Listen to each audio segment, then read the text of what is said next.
Tool kit क्या है?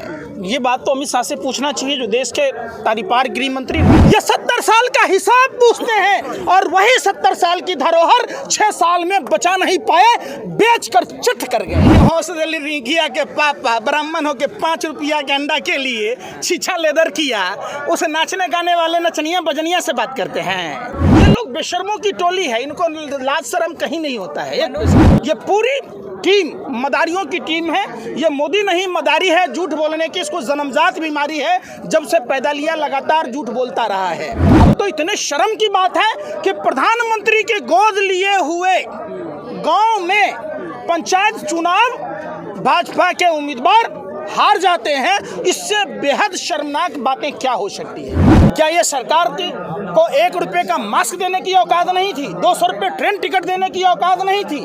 लाल बहादुर शास्त्री जी जैसे नेता हुए देश में, जिन्होंने जय जवान जय किसान का नारा दिया। प्रधानमंत्री नरेंद्र मोदी जी कहते हैं मर जवान मर किसान। टूल किट क्या है? ये बात तो अमित शाह से पूछना चाहिए जो देश के तारीपार गृह मंत्री रंगाबिल्ला की जोड़ी जो बताया करते थे। तो अगर आपने किया तो कृष्ण लीला, दूसरे ने किया तो कैरेक्टर ढीला। ये कहाँ का नियम है भैया? एक ही देश में अलग अलग नियम होता है क्या?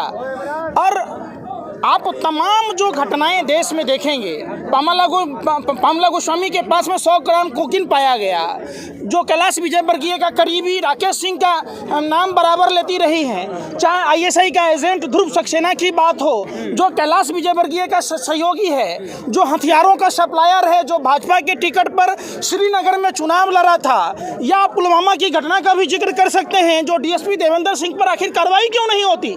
सैटेलाइट ये बता देता है, तो वो सैटेलाइट ये क्यों नहीं बताता कि जब हमारे आर्मी के लोग, सीआरपीएफ के अधिकारी जब हवाई यात्राएं मुहैया कराने की बात कह रहे थे तो उनको बगैर बुलेट प्रूफ बस किसने मुहैया कराया? और उन आतंकवादियों को कैसे पता चला कि यही बस बगैर बुलेट प्रूफ है? जब वही डीएसपी देवेंद्र सिंह जो पुलवामा में पदस्थापित था, वही जब दिल्ली चुनाव से पहले 12 लाख रुपया लेकर आतंकवादियों को ला रहा था, तो एनआईए चार्जशीट दाखिल नहीं किया, उस पर कोई जांच एजेंसियां जांच नहीं की, तो ये रिश्ता क्या कहलाता है? सबसे पहली बात, ये सरकार राष्ट्रद्रोही सरकार है। ये हम नहीं कह रहे, ये हमारे सरदार पटेल ने कहा था, महात्मा गांधी जी ने कहा था, सुभाष चंद्र बोस ने कहा था, ठाकुर रोशन सिंह, भगत सिंह, चंद्रशेखर आज़ाद जैसे लोगों ने कहा था।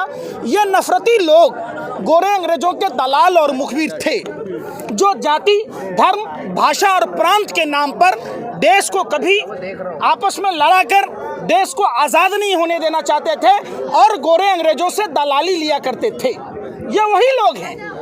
आज इन लोगों के पेट में दर्द हो रहा है। ये 70 साल का हिसाब पूछते हैं और वही 70 साल की धरोहर 6 साल में बचा नहीं पाए, बेचकर चिट कर गए। बताइए, जब देश में तमाम तरह की बातें हो रही है, तमाम संस्थाएं बेची जा रही है, तो क्या नया संसद भवन बनाना चाहिए? नए फ्लाइट लेने चाहिए? क्या विदेशों के भ्रमण करने चाहिए? कितना बेशर्म प्रधानमंत्री। ये पूरी टीम मदारियों की टीम है। ये मोदी नहीं मदारी है, झूठ बोलने की इसको जन्मजात बीमारी है। जब से पैदा लिया लगातार झूठ बोलता रहा है। आपने देखा होगा, बहुत हुई महंगाई की मार, अब की बार भाजपा सरकार। बहुत हुआ नारियों पर अत्याचार, अब की बार भाजपा सरकार। किसानों की आय दुगुनी करने की बात, युवाओं को 2 करोड़ युवाओं को रोजगार देने की बात।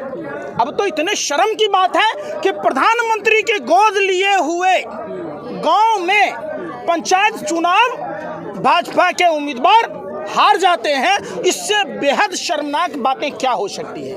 जो प्रधानमंत्री हर सांसद को 5 गांव आदर्श गांव बनाने की बात कह रहे थे, उनके बनारस लोकसभा क्षेत्र में सरपंच का चुनाव हार गए उम्मीदवार। तो इससे बेहद शर्मनाक बातें क्या हो सकती है? तमाम जो बातें प्रधानमंत्री जी बोला करते थे या भाजपा आरएसएस के लोग बोला करते थे, उनके सहयोगी लोग अमिताभ बच्चन, अक्षय कुमार, महंगाई के मुद्दे पर साइकिल निकाल लेना चाहिए।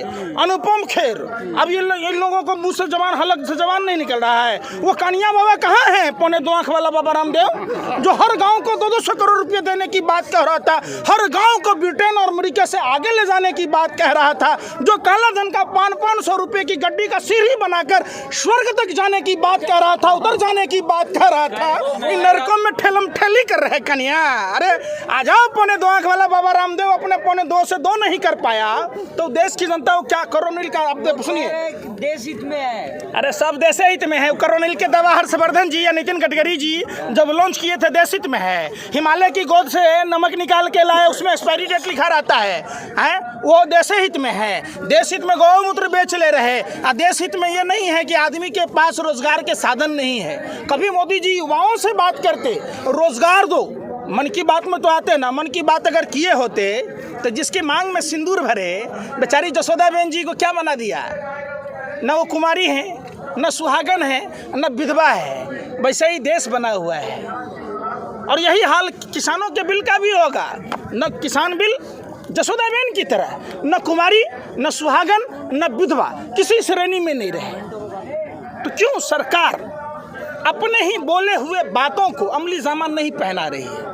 इस सवाल उठता है। ये लोग बेशर्मों की टोली है, इनको लाज शर्म कहीं नहीं होता है। मनोज तिवारी कह रहे हैं अगर कांग्रेस की सरकार होती तो 200 रुपये लीटर होता था। हौसले रिंगिया के पापा ब्राह्मण हो के 5 रुपया के अंडा के लिए छीछा लेदर किया, उसे नाचने गाने वाले नचनिया बजनिया से बात करते हैं।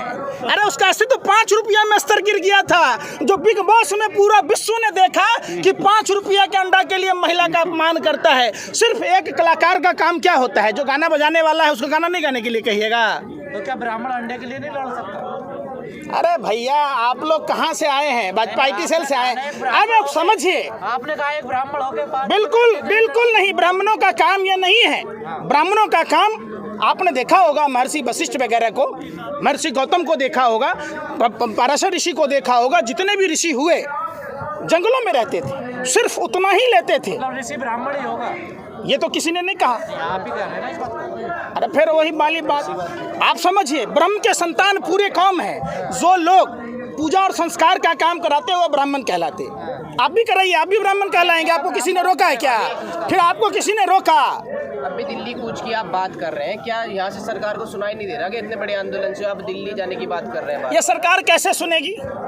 ईवीएम जो चुनाव आयोग से गायब हुए, करीब 2 लाख के करीब, वो ईवीएम कहाँ है? और जो ईवीएम मेंटेनेंस कंपनियां हैं वो भाजपा सांसदों के ही हैं। दूसरी बात, आपने अभी पांडिचेरी का सरकार देखा होगा। चुनी हुई लोकतांत्रिक सरकार को ये पैसे के बदौलत खरीदते हैं, तो इनको जनता जनार्दन से कोई मतलब है ही नहीं। आपने मध्य प्रदेश में देखा होगा, आपने गोवा में देखा होगा, आपने गुजरात में देखा होगा, आपने कर्नाटक में देखा होगा। तो ये सरकार अगर सुनती, गूंगी बहरी नहीं होती, तो क्या किसान भाई इतने दिन से बैठते? कूच करके सुन लेगी, दिल्ली कूच करोगे तो सुन लेगी। क्यों नहीं सुनेगी? कलेजा पर कोदो दरिएगा तभी ना सुनेगी। अभी कोदो न दरा रहा है, दूर से बोला जा रहा है, इसलिए नहीं सुन रही। कृषि मंत्री कह रहे हैं, कृषि मंत्री कह रहे हैं कि ऐसे भीड़ इकट्ठा करने से कोई कानून वापस नहीं होते हैं। देखिए, ये लोग वही लोग हैं, ये लोग हमेशा भीड़ का हिस्सा बनकर भीड़ को अनियंत्रित करते हैं, भीड़ को बदनाम करते हैं। जो लोग देश हित में बात करते हैं उनको बदनाम करने का कोशिश करते हैं, लगातार आपने देखा होगा। तो भीड़ क्या, ये भीड़ आपको नजर आ रहा है? ये स्वेच्छा से आए हुए लोग हैं जो अपनी अपनी खेती की विरासत को बचाना चाहते हैं। देश को दूसरी गुलामी की ओर जो जा रहा है देश, ये अंबानी अडानी की दलाली में जो देश को गुलामी की ओर ढकेला जा रहा है। ईस्ट इंडिया पार्ट 1 की सरकार जैसे गुलाम बनाई थी देश को, ऐसे ईस्ट इंडिया पार्ट 2 के लोग बनाना चाह रहे हैं। इसको देश बचाने की लड़ाई है। और ये लोग कुछ भी बोलते हैं, इनका तो क्या है, मुंह में राम बगल में छुरी। संजीव बालियान लोगों को समझाने के लिए जा रहे हैं गांव-गांव, लेकिन वहां पर जो उनका कुछ लोग विरोध कर रहे हैं तो उन पर हमले हो रहे हैं। कैसे देखते हैं इस घटना को? देखिए, समझाने नहीं जा रहे हैं। मदारी को आपने देखा होगा, मदारी खेल दिखाता है, भाजपा पूरी मदारियों की टोली है।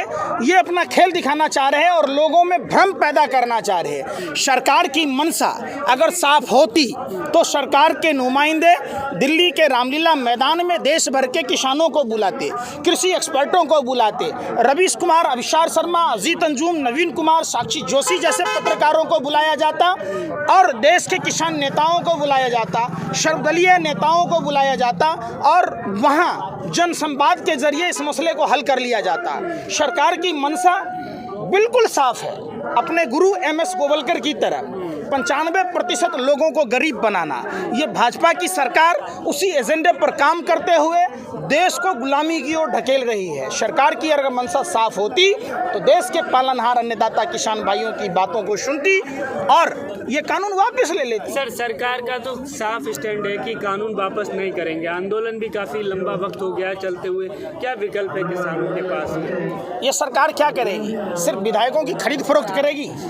सरकार जब WHO ने 31 दिसंबर को कोरोना का संज्ञान लेने की बात की तो ये सरकार 22 विधायकों की नीलामी टर्म की गुलामी कर रही थी, जिसके कारण देश का बट्ठा बैठ गया। क्या ये सरकार को 1 रुपये का मास्क देने की औकात नहीं थी? 200 रुपये ट्रेन टिकट देने की औकात नहीं थी? लाल बहादुर शास्त्री जी जैसे नेता हुए देश में जिन्होंने जय जवान जय किसान का नारा दिया।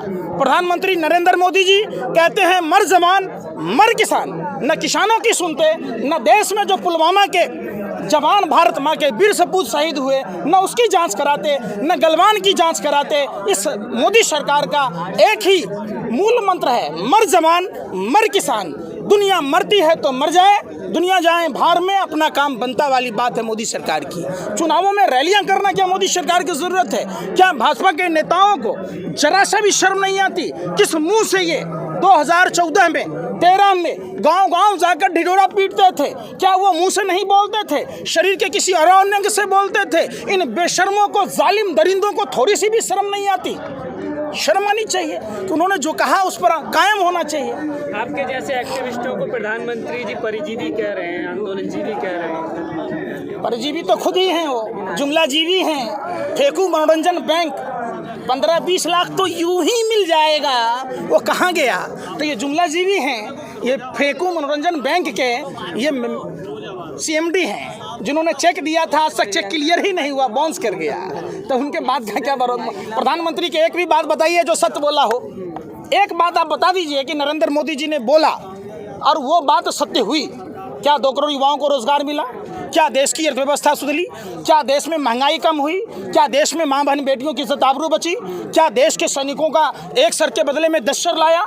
इनको तो चीन, मोदी जी को चीन शब्द, प्राचीन, सियाचीन, ये सब नाम लेने में पतलून गीली हो जाती है, बाथरूम हो जाता है पैंट में। बताइए ना, झूला झूलते रहते। तो इसे प्रधानमंत्री की बात का क्या कहिएगा? कुछ भी बोलता रहता है।